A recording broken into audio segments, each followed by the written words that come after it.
Carta aos Hebreus, capítulo 1. Passando por uma longa linha de profetas, Deus falou aos nossos antepassados séculos a fio, de diferentes maneiras. Em tempos recentes, a comunicação foi direta, por intermédio de seu Filho. Por meio do Filho, Deus no princípio criou o mundo, e no fim tudo vai pertencer ao Filho. O Filho reflete perfeitamente que Deus é e está selado com a natureza de Deus. Ele mantém tudo unido pelo que diz, palavras poderosas. Depois de ter consumado o sacrifício pelos pecados, o Filho tomou seu lugar de honra nos altos céus ao lado de Deus, sendo maior em posição e domínio que qualquer anjo. Alguma vez Deus disse a algum anjo: "Você é meu filho, hoje me alegro em você"? Ou "Eu sou seu pai, ele é meu filho"? Quando ele apresenta seu filho com todas as honras ao mundo, ele diz: "Todos os anjos devem adorá-lo". Mas com respeito aos anjos diz: "Os mensageiros são ventos, os servos são línguas de fogo". Mas ao filho ele diz: "Tu és Deus e estás no trono definitivamente, teu governo tudo corrige. Tens prazer quando as coisas andam bem e repudias quando tudo está errado. É por isso que Deus, teu Deus, derramou óleo aromático sobre tua cabeça, fazendo-te rei, muito acima dos teus queridos companheiros". E mais uma vez ao Filho: "Tu, Senhor, deste início a tudo. Estabeleceste os fundamentos da terra, depois modelaste as estrelas no céu. Terra e céu se desfarão, mas tu jamais. Eles se gastam como roupa velha. Tu irás dobrá-los como um manto usado, e então os guardarás. Mas serás sempre o mesmo, ano após ano. Nunca irás definhar, nunca irás desvanecer". E alguma vez ele disse algo parecido a algum anjo? "Assente-se aqui ao meu lado direito, até que eu faça dos seus inimigos um descanso para os pés". Não é óbvio que todos os anjos são enviados para ajudar os que foram designados para receber a salvação? Hebreus, capítulo 2. É fundamental que nos apeguemos com firmeza ao que ouvimos, para que não nos desviemos. Se a antiga mensagem entregue pelos anjos era válida e ninguém podia desprezá-la, acham que podemos nos arriscar a desprezar a última, esta magnífica salvação? Antes de tudo, ela foi entregue pelo Senhor em pessoa, depois cuidadosamente transmitida a nós pelos que dele a ouviram. Durante todo este tempo, Deus a estava confirmando com os dons do Espírito Santo, todos os sinais e milagres, conforme decisão divina. Deus não encarregou os anjos da salvação de que estamos falando. A Escritura diz: "O que é o ser humano para que te preocupes com eles? Por que desperdiçarias tempo te preocupando com eles? Tu os fizeste quase tão importantes quanto os anjos, deslumbrantes com a luz da aurora no Éden. Depois, deste a eles responsabilidade sobre o mundo que criaste". Quando Deus os designou responsáveis sobre tudo, nada foi excluído.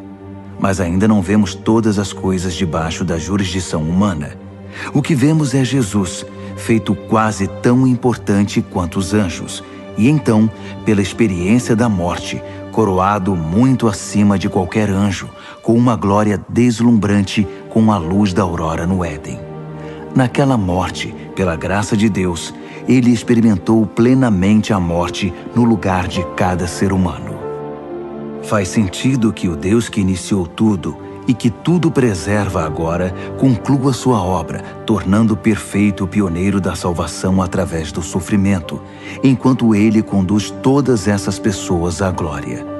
Uma vez que aquele que salva e os que são salvos têm uma origem comum, Jesus não hesita em tratá-los como família, dizendo: "Vou contar a meus bons amigos, meus irmãos e irmãs, tudo o que sei sobre ti. Vou me reunir a eles num culto e em louvor a ti". Uma vez mais, ele se põe no mesmo círculo familiar quando diz: "Até eu vivo por depositar minha confiança em Deus". E uma vez mais, aqui estou com os filhos que Deus me deu. Uma vez que os filhos são de carne e sangue, é óbvio que o Salvador assumiu a carne e o sangue para resgatá-los por sua morte. Abraçando a morte e tomando-a para si, ele destruiu o poder que o diabo exercia sobre a morte e libertou os que temiam em vida por causa do medo da morte. Assim, é evidente que ele não suportou tudo isso por causa dos anjos, e sim por causa de pessoas como nós, filhos de Abraão. Foi por isso que ele teve de assumir a vida humana de forma integral. Então, quando se apresentou diante de Deus como sacerdote principal para retirar os pecados da humanidade, ele já havia experimentado toda a dor e havia passado em todos os testes, e agora tinha condições de ajudar no que fosse necessário.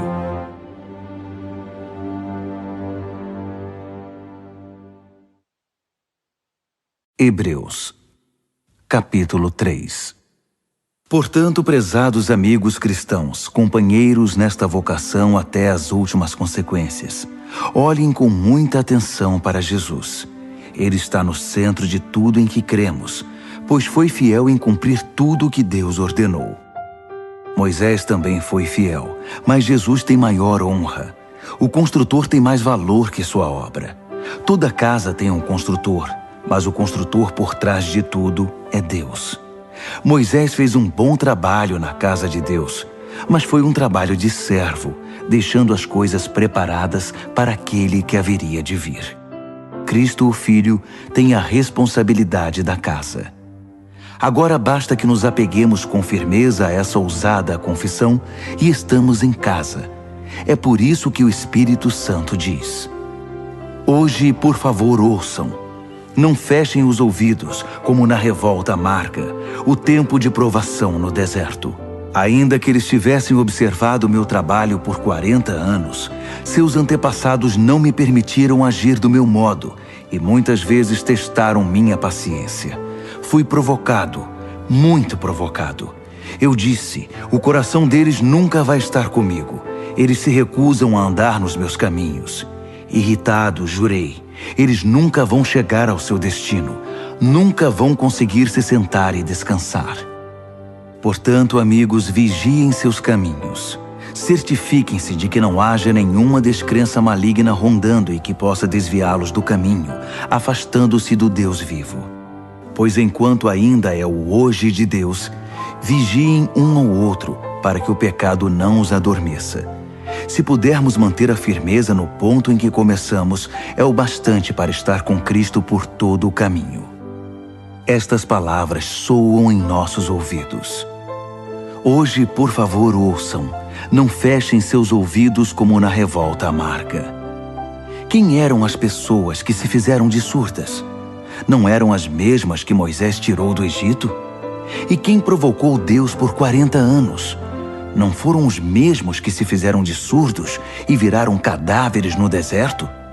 E quando ele jurou que nunca iriam chegar ao seu destino, não estava ele se referindo aos que se fizeram de surdos? Eles nunca chegaram lá porque não o ouviram e nunca creram. Hebreus, capítulo 4. Enquanto a promessa de descansar nele nos impulsiona para o alvo de Deus, cuidemos para não sermos desqualificados. Recebemos as mesmas promessas que o povo do deserto. No entanto, elas não fizeram bem a eles, porque não foram recebidas com fé. Portanto, se crermos, iremos experimentar o estado de descanso. Se não crermos, nada feito. Lembrem-se do que Deus disse: com ira jurei, eles nunca vão chegar ao seu destino. Nunca vão conseguir descansar de verdade. Deus fez essa promessa, embora tivesse cumprido a parte dele antes da fundação do mundo. Em algum lugar está escrito: Deus descansou no 7º dia, tendo completado sua obra. Mas outro texto diz: eles nunca vão conseguir descansar de verdade. Portanto, essa promessa ainda não foi cumprida. Os antigos não chegaram ao lugar de descanso porque foram desobedientes. Deus continua renovando a promessa e estabelecendo a data de hoje, como fez no Salmo de Davi, séculos depois do convite original. Hoje, por favor, ouçam, não fechem os ouvidos. Essa promessa ainda é válida. Ela não foi cancelada no tempo de Josué. Do contrário, Deus não continuaria renovando a promessa para hoje. A promessa de chegada e descanso para o povo de Deus ainda está de pé. Deus mesmo está neste descanso. E no fim da jornada, descansaremos com Ele. Portanto, permaneçamos firmes e chegaremos ao local de descanso. Se não houver desobediência, não haverá desvio. Tudo o que Deus diz é sério. O que Ele diz, acontece. Sua poderosa palavra é aguda como o bisturi e capaz de cortar tudo, seja dúvida, seja desculpa, mantendo-nos abertos para ouvir e obedecer. Nada, nem ninguém, está fora do alcance da palavra de Deus. Não se pode fugir dela. Não há como. Agora que já sabemos o que temos, Jesus, esse grande sacerdote principal com acesso imediato a Deus, não podemos perdê-lo jamais. Não temos um sacerdote que não conhece nossa realidade. Ele experimentou fraqueza e provações, e experimentou tudo, menos o pecado. Portanto, vamos andar direito e receber o que Ele tem para nos dar.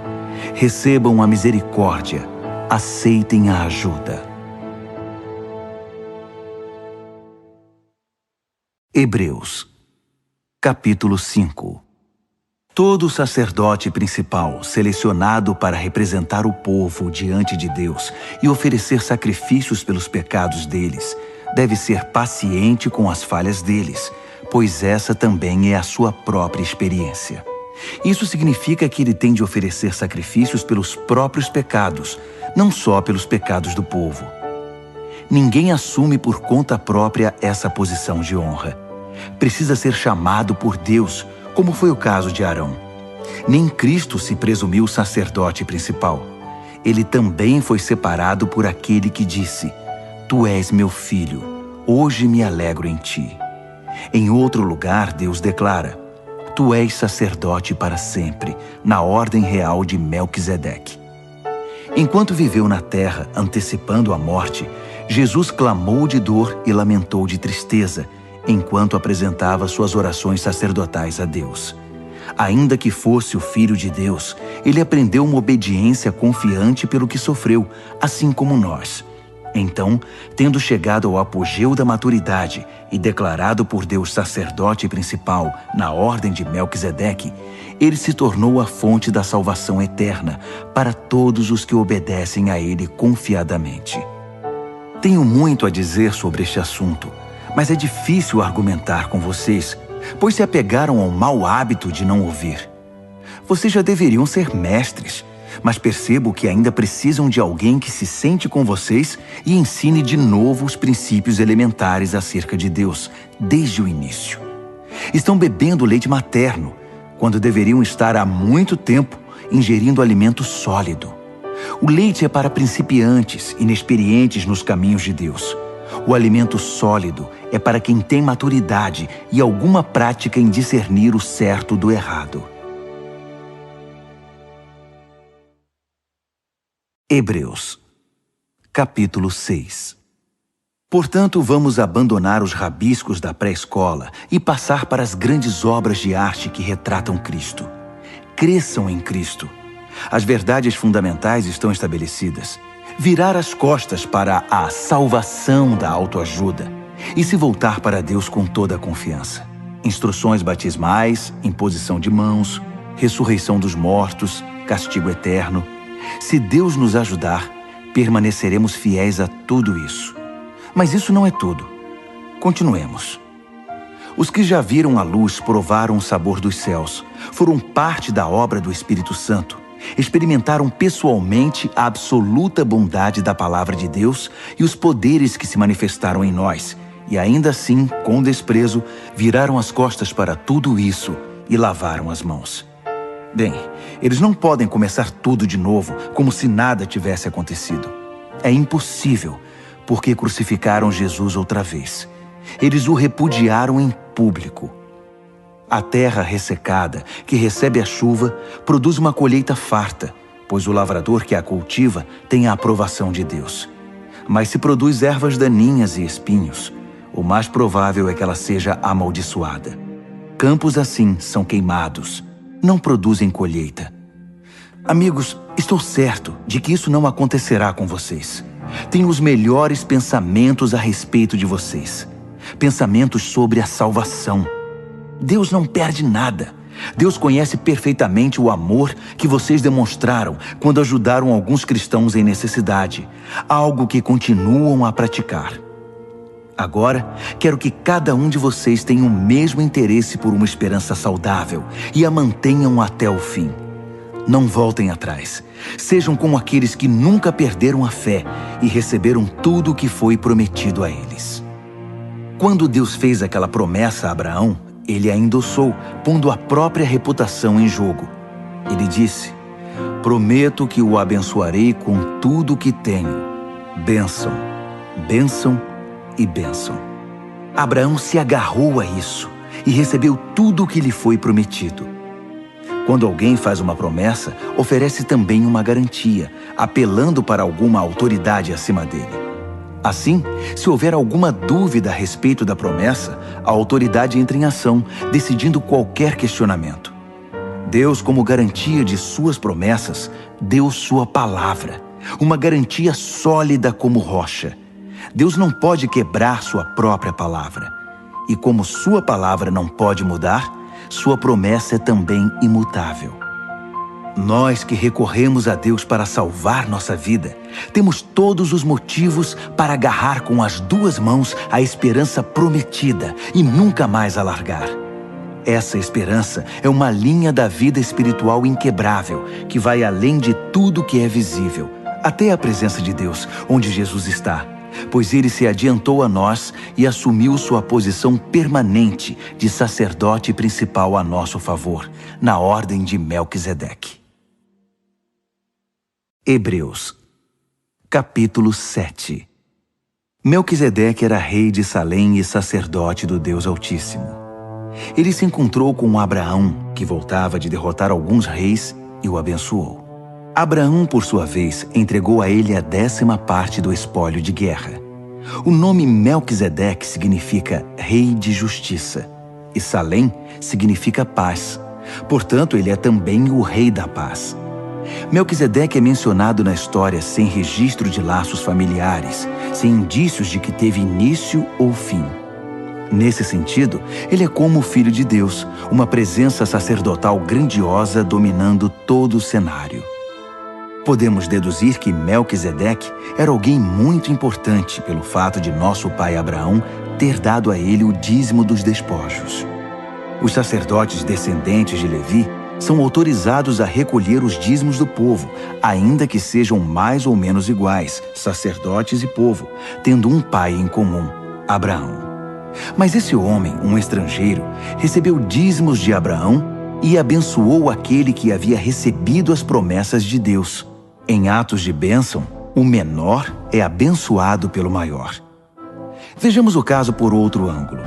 Entregamos nosso dízimo a sacerdotes que morrem, mas Abraão deu o dízimo a um sacerdote que, de acordo com as Escrituras, vive. Vocês podem até argumentar que, sendo Levi descendente de Abraão e tendo Abraão dado o dízimo a Melquisedeque, quando damos os dízimos à tribo sacerdotal de Levi, eles terminam em Melquisedeque.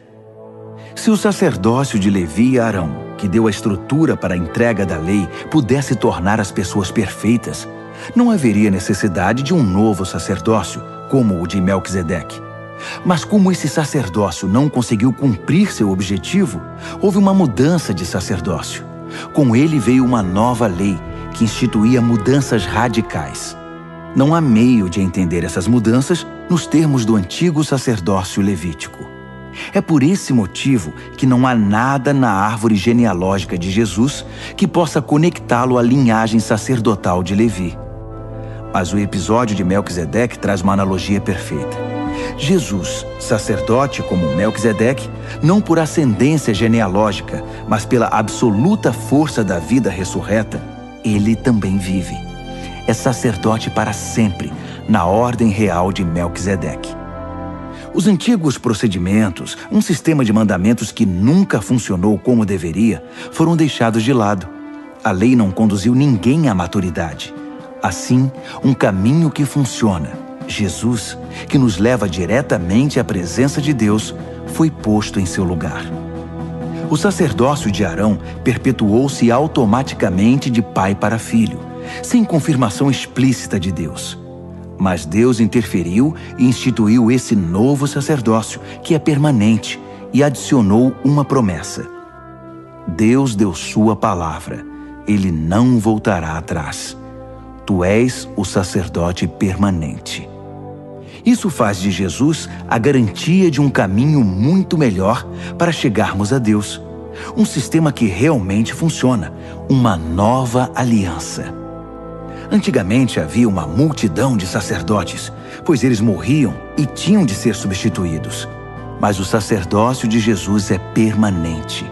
Ele está em seu posto agora e estará até a eternidade para salvar todos os que se dirigem a Deus por meio dele, e o tempo todo trabalha para defendê-los. Portanto, agora temos um sacerdote principal que se adapta perfeitamente às nossas necessidades. Totalmente santo, sem o comprometimento do pecado e com autoridade que se estende até a presença de Deus nos céus. Diferentemente dos outros principais sacerdotes, ele não precisa oferecer sacrifícios diários pelos próprios pecados antes de nos atender. Ele mesmo se ofereceu como sacrifício, e esse sacrifício é definitivo.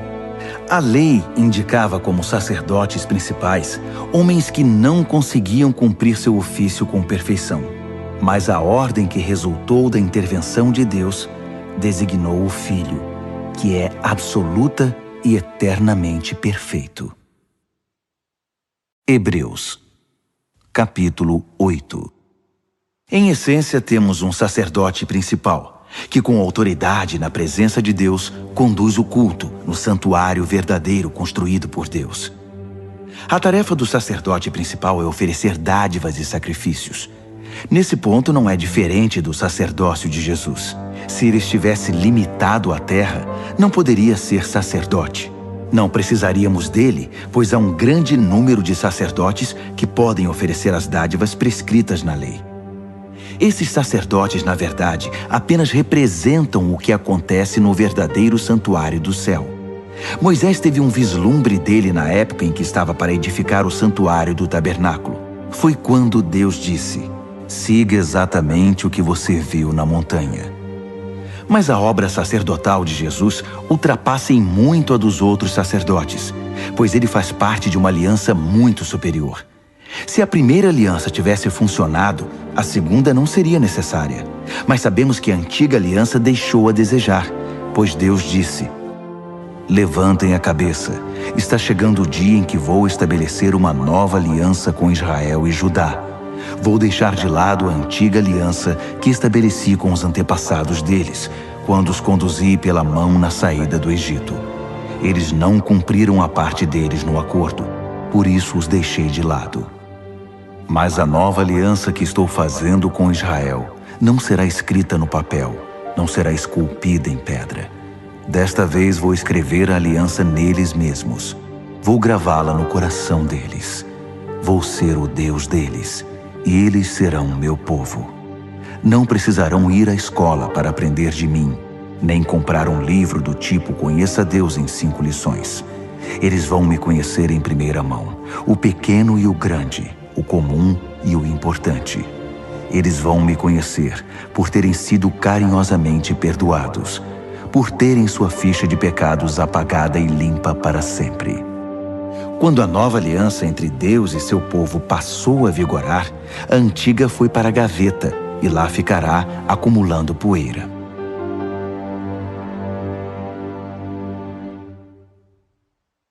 Hebreus, capítulo 9.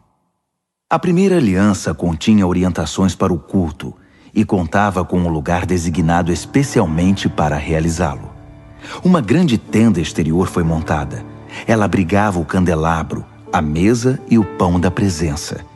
Esse local era conhecido como Lugar Santo.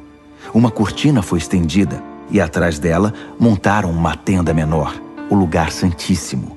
Ali foram postos o altar de incenso, feito de ouro, e a arca da aliança, que era coberta de ouro e guardava uma urna de ouro com maná, o cajado de Arão que floresceu, as tábuas da aliança e o propiciatório, sob a sombra das asas do anjo. Mas não temos tempo para comentar isso agora. Depois que tudo estava em seu lugar, os sacerdotes cuidavam de suas tarefas na tenda maior.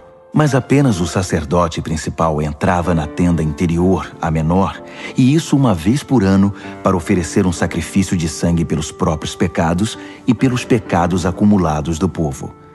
Essa foi a maneira utilizada pelo Espírito Santo para mostrar, por meio de uma parábola visual, que enquanto a tenda maior existisse, o povo não poderia andar com Deus lado a lado.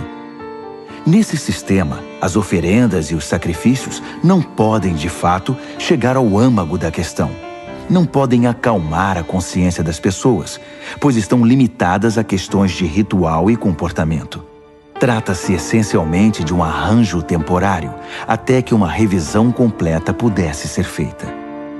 Mas quando o Messias, o sacerdote principal dos assuntos superiores da nova aliança, entrou em cena, ele ignorou o antigo tabernáculo e seus utensílios, neste mundo criado, e se dirigiu diretamente ao tabernáculo dos céus, o verdadeiro lugar santo, para exercer um ministério perfeito. Ele também descartou os sacrifícios que consistiam em sangue de bezerros e de bodes, e os substituiu pelo oferecimento do próprio sangue. Esse foi o preço da nossa libertação definitiva. Se o sangue de animais e outros rituais de purificação tiveram algum efeito positivo sobre nosso comportamento e nossa religião, imaginem quanto mais o sangue de Cristo é capaz de purificar nossa vida, por dentro e por fora. Por meio do Espírito, Cristo ofereceu-se como sacrifício sem defeito e nos libertou dos esforços inúteis para que nos tornássemos pessoas respeitáveis e pudéssemos viver para Deus. Assim como um testamento só tem efeito depois da morte de quem o fez, a nova aliança foi iniciada com a morte de Jesus.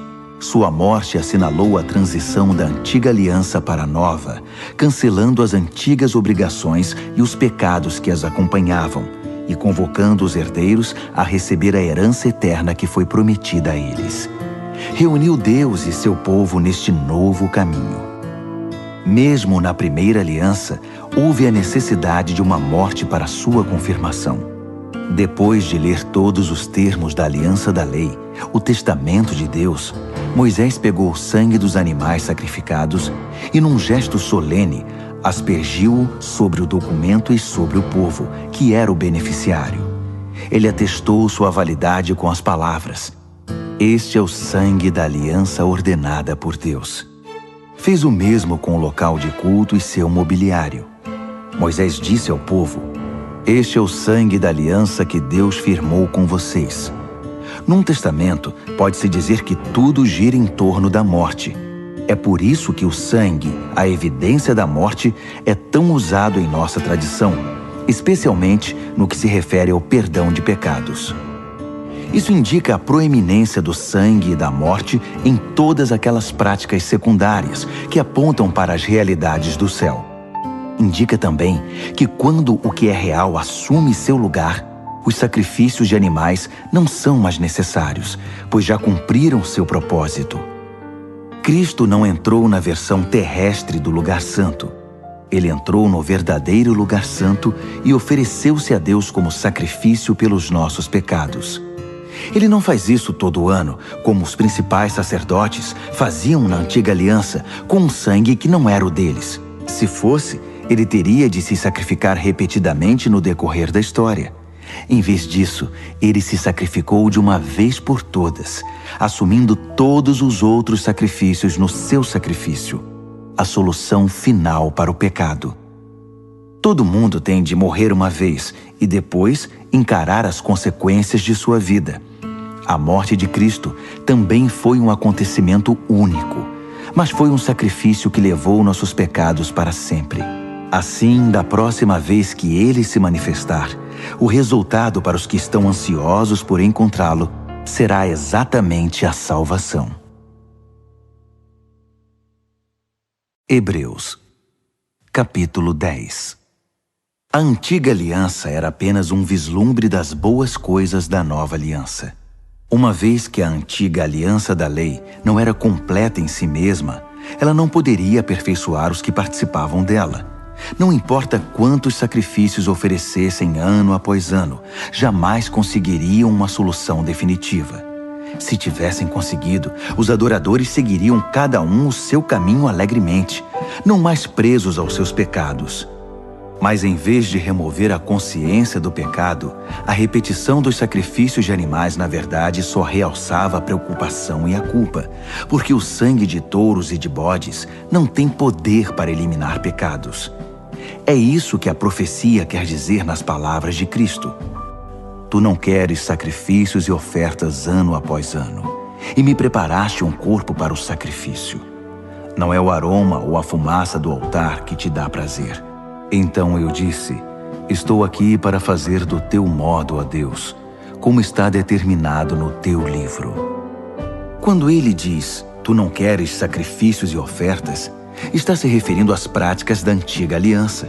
Quando acrescenta, estou aqui para fazer do teu modo, deixou de lado o sistema antigo para promulgar a nova aliança, o modo de Deus, por meio do qual nos tornamos perfeitos para Deus pelo sacrifício único de Jesus.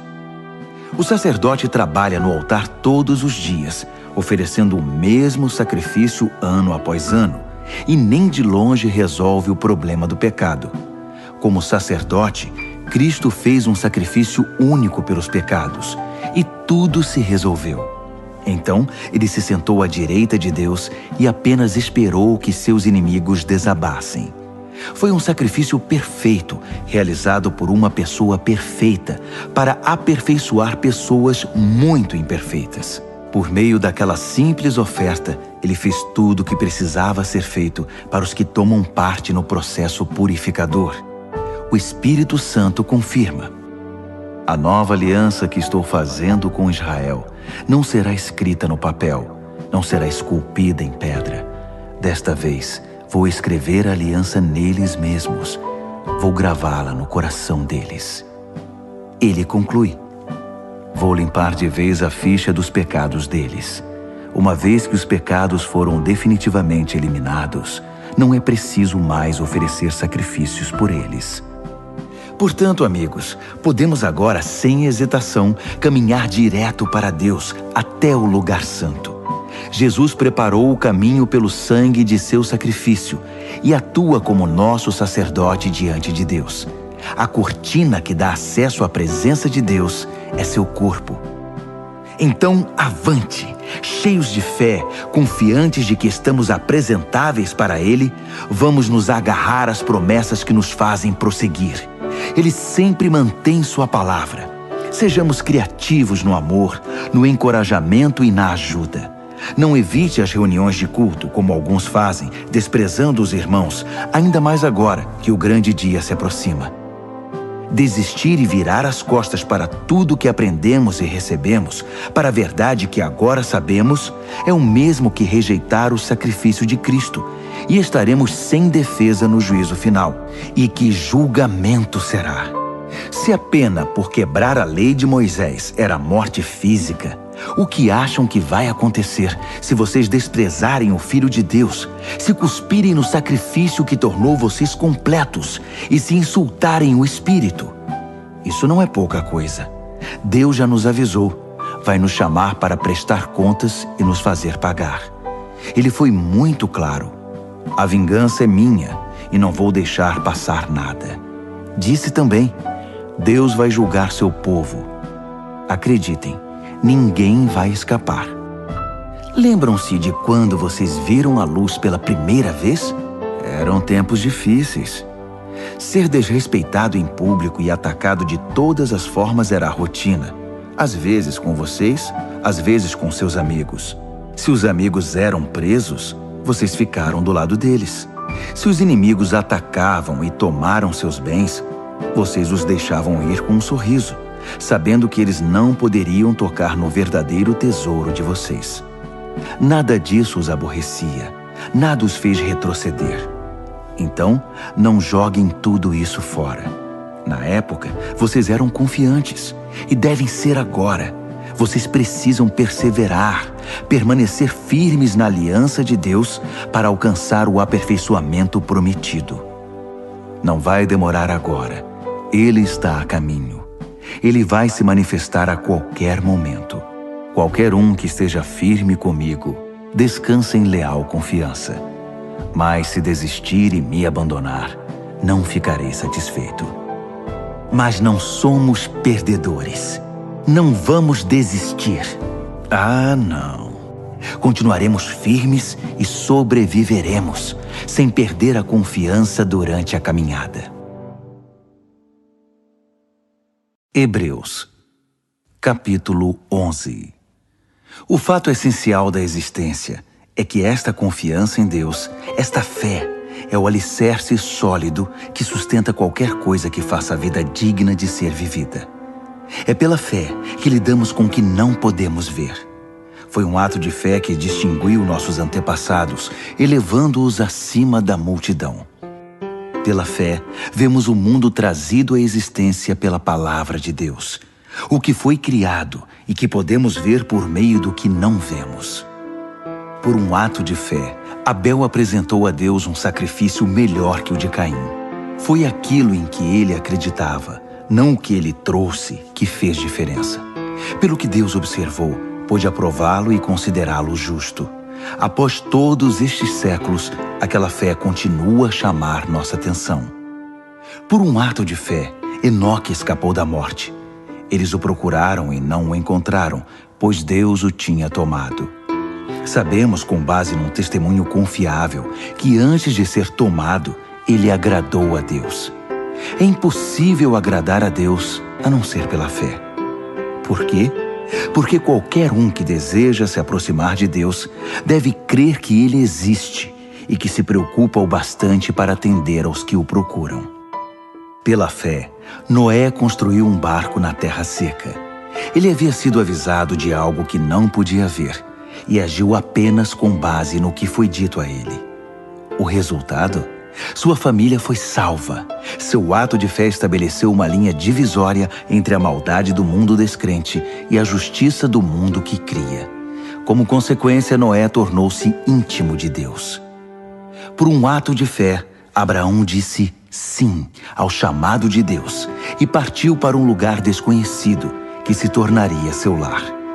Quando ele saiu, não tinha ideia de para onde estava indo.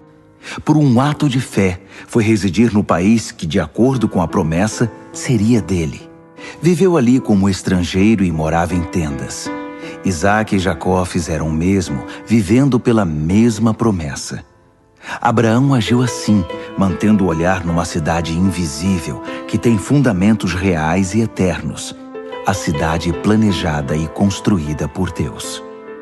Pela fé, a estéril Sara conseguiu engravidar, mesmo sendo já bem idosa, porque ela creu que a pessoa que fez a promessa iria cumpri-la. Foi assim que de um homem idoso e sem vigor, nasceram milhões de pessoas. Cada uma dessas pessoas de fé morreu sem ver o cumprimento da promessa, mas ainda crendo. Como conseguiram? Elas o viram e saudaram de longe, aceitando o fato de que eram passageiros neste mundo. Quem vive assim sabe que está procurando seu verdadeiro lar. Se estivessem com saudade do antigo país, poderiam ter voltado quando quisessem, mas buscavam um país muito melhor que o antigo. Buscavam o país celestial. É fácil entender porque Deus é tão orgulhoso dessas pessoas e porque é uma cidade à espera delas. Pela fé, Abraão, na hora da prova, ofereceu Isaque de volta para Deus. Agindo com fé, ele estava disposto a devolver o filho prometido, seu único filho, assim como se havia mostrado feliz em recebê-lo. E isso depois de Deus ter dito a ele: seus descendentes virão de Isaque. Abraão raciocinou que Deus, se quisesse, poderia ressuscitar o morto. Em certo sentido, foi o que aconteceu quando ele pôde retirar Isaque vivo do altar. por um ato de fé, Isaque vislumbrou o futuro, enquanto abençoava Jacó e Esaú. Por um ato de fé, Jacó, no leito de morte, abençoou os filhos de José de maneira invertida, o mais novo primeiro, depois o mais velho, abençoando-os com a bênção de Deus, não com a sua, enquanto fazia uma reverência apoiado em seu cajado. Por um ato de fé, José, na hora da morte, profetizou o êxodo de Israel e deixou instruções quanto ao próprio sepultamento. Por um ato de fé, os pais de Moisés, após seu nascimento, o esconderam por 3 meses. Eles perceberam a beleza do bebê e desafiaram o decreto real. Pela fé, Moisés, já adulto, recusou os privilégios da casa real egípcia. Preferiu a vida dura com o povo de Deus, em vez de se entregar à vida fácil de pecados com os opressores. Ele preferiu o sofrimento no arraial do Messias, a riqueza dos egípcios, porque enxergava adiante, antecipando a recompensa. Por um ato de fé, ele virou as costas para o Egito, sem ligar para a fúria do rei. Ele tinha o olhar naquele que ninguém pode ver e continuou firme. Por um ato de fé, celebrou a Páscoa e aspergiu o sangue da Páscoa em cada casa, para que o destruidor dos primogênitos não tocasse em ninguém. Por um ato de fé, Israel atravessou o Mar Vermelho em terra seca. Os egípcios tentaram fazer o mesmo e se afogaram.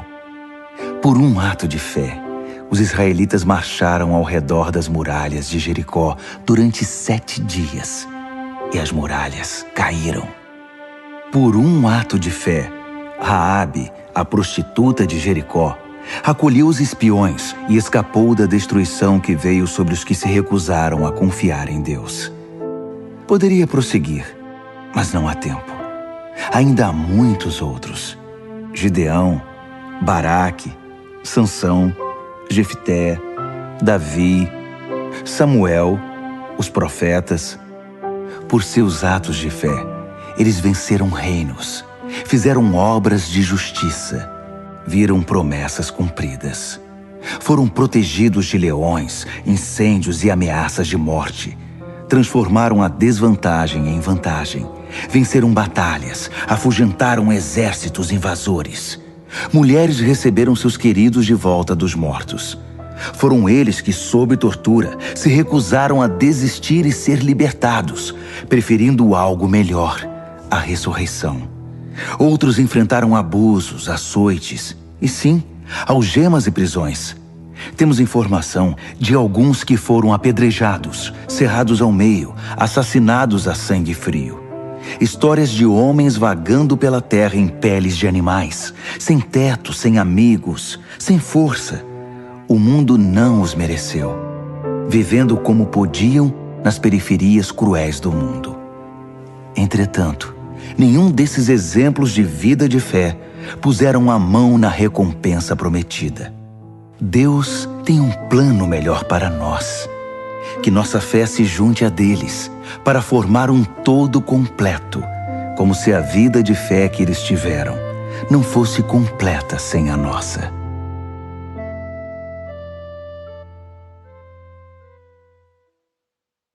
Hebreus, capítulo 12. Percebem o que isso significa? Todos esses pioneiros iluminando o caminho, todos esses veteranos nos encorajando? Significa que o melhor a fazer é continuar. Livres dos acessórios inúteis, comecem a correr e nunca desistam. Nada de gordura espiritual extra, nada de pecados parasitas. Mantenham os olhos em Jesus, que começou e terminou a corrida de que participamos. Observem como ele fez, porque ele jamais perdeu o alvo de vista, aquele fim jubiloso com Deus. Ele foi capaz de vencer tudo pelo caminho, a cruz, a vergonha, tudo mesmo. Agora está lá, num lugar de honra ao lado de Deus. Quando se sentirem cansados no caminho da fé, lembrem-se da história dele, da longa lista de hostilidade que ele enfrentou. Será como uma injeção de adrenalina na alma. nessa luta incessante contra o pecado. Outros sofreram muito mais que vocês, sem falar no que Jesus enfrentou, todo aquele derramamento de sangue. Portanto, nada de autocomiseração. Ou vocês já se esqueceram de que os bons pais tratam bem os filhos e que Deus trata vocês como filhos dele? Meus filhos queridos, não desprezem a disciplina de Deus. Também não sejam esmagados por ela. Ele disciplina o filho que ama. O filho que ele abraça, ele também corrige. Deus está educando vocês. É por isso que vocês nunca devem desistir. Ele está tratando vocês como filhos queridos. Essa provação que vocês estão enfrentando não é um castigo, é um treinamento, a experiência normal dos filhos. Só pais irresponsáveis deixam os filhos por conta própria. Vocês gostariam que Deus fosse irresponsável? Se respeitamos nossos pais que nos educaram e não nos mimaram, por que não aceitar a disciplina de Deus para que possamos viver de verdade? Quando éramos crianças, nossos pais faziam o que para eles parecia o melhor. Mas Deus está fazendo o que é melhor para nós. Está nos treinando para que possamos viver de acordo com seu santo propósito. A disciplina nunca é divertida quando está sendo aplicada. É sempre dolorosa.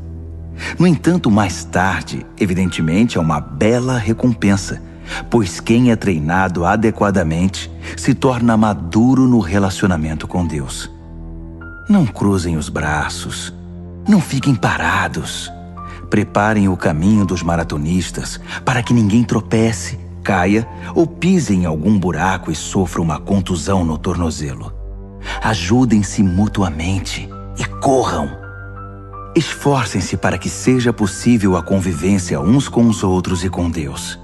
Senão o máximo que vão conseguir é um vislumbre de Deus. Não permitam que ninguém despreze a generosidade de Deus. Não deixem que a erva daninha da amargura se espalhe. Uns poucos espinhos podem arruinar um jardim em pouco tempo. Cuidado com a síndrome de Esaú. Desprezar o dom permanente de Deus para satisfazer um apetite passageiro.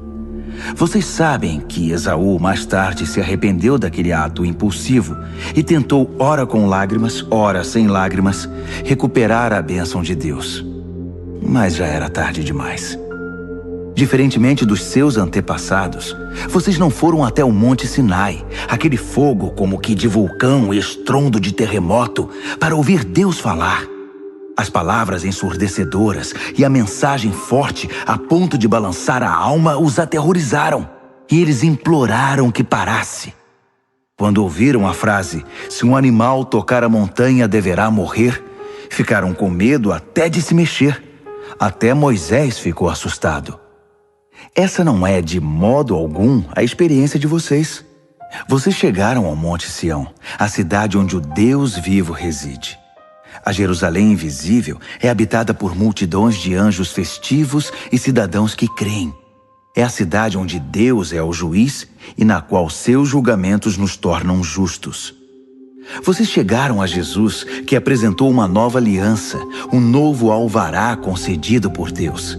Ele é o mediador desta aliança. A morte de Jesus não foi como a de Abel, um assassinato que clama por vingança. Em vez disso, tornou-se uma proclamação da graça. Portanto, não tapem os ouvidos para essas palavras tão agradáveis. Se os que ignoraram as advertências terrenas não escaparam, o que nos acontecerá se virarmos as costas para as advertências do céu? A voz de Deus naquela ocasião sacudiu a terra até os fundamentos. Desta vez ele foi bem claro. Vai sacudir os céus também. Um último abalo, muito violento e devastador, de cima para baixo. A expressão "um último abalo" significa uma limpeza completa, que elimina todo o lixo religioso e histórico e traz à tona a essência inabalável e limpa, sem mistura alguma. Viram o que conseguimos? Um reino inabalável. Conseguem entender como devemos ser gratos? Não apenas agradecidos, mas em atitude de adoração profunda e reverentes na presença de Deus.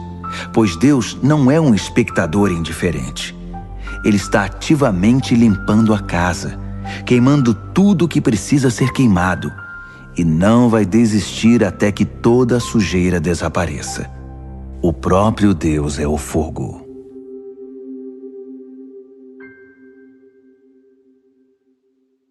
Hebreus, capítulo 13.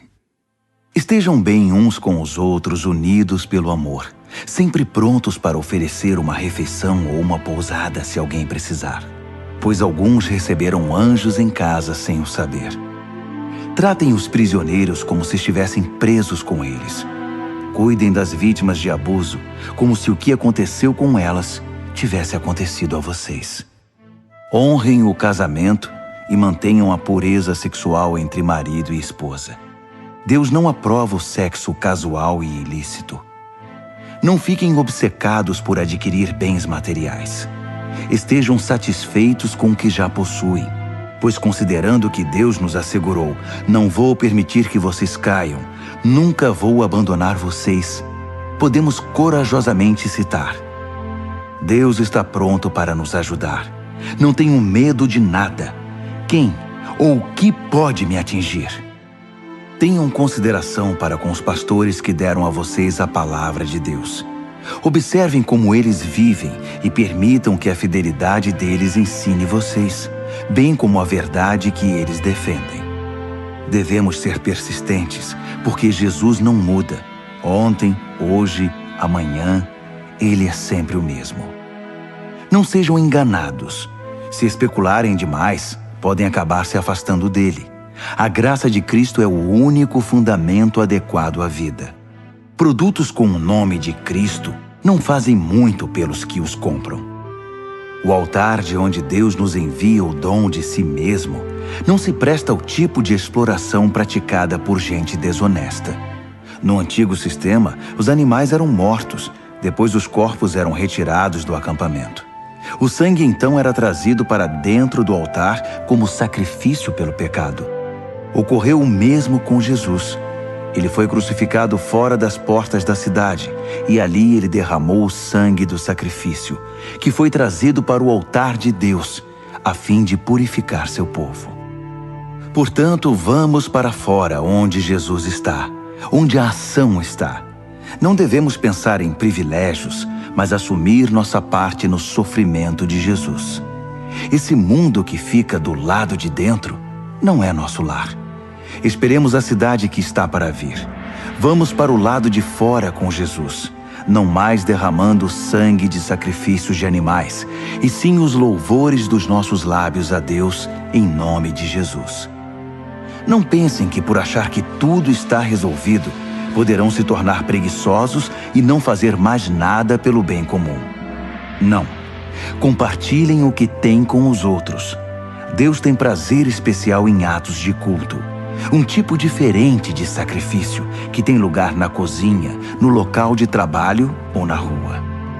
Sejam obedientes aos seus pastores. Ouçam o conselho deles. Eles estão atentos à condição da vida de vocês e trabalham sob a estrita supervisão de Deus. Contribuam para que a liderança deles seja alegre, não penosa. Por que tornar as coisas mais difíceis? Orem por nós. Não temos dúvida quanto ao que fazemos ou por que fazemos, mas é um trabalho difícil e precisamos das suas orações. Tudo o que queremos é viver bem na presença de Deus. Orem para que possamos nos reunir em breve. Que Deus, que reúne todas as coisas e torna todas as coisas completas, que estabeleceu a marca permanente do sacrifício de Jesus, o sacrifício de sangue, que selou a aliança eterna, que trouxe de volta Jesus, nosso grande pastor, levantado e vivo dentre os mortos, que agora reúna vocês e os presenteie com tudo de que precisam para agradá-lo. Que Deus faça de nós aquilo que dê mais prazer a Ele, por meio do sacrifício de Jesus, o Messias. Toda glória seja dada a Jesus, para sempre e eternamente. Amém, amém, amém. Amigos, por favor, levem muito a sério o que escrevi a vocês. Escrevi da maneira mais resumida que pude. Portanto, há muita coisa que não falei. Vocês vão gostar de saber que Timóteo saiu da prisão. Se ele vier logo, vou com ele visitar vocês. Transmitam uma palavra de saudação aos seus pastores e a todas as congregações. Todos aqui na Itália enviam lembranças. A graça seja com cada um de vocês.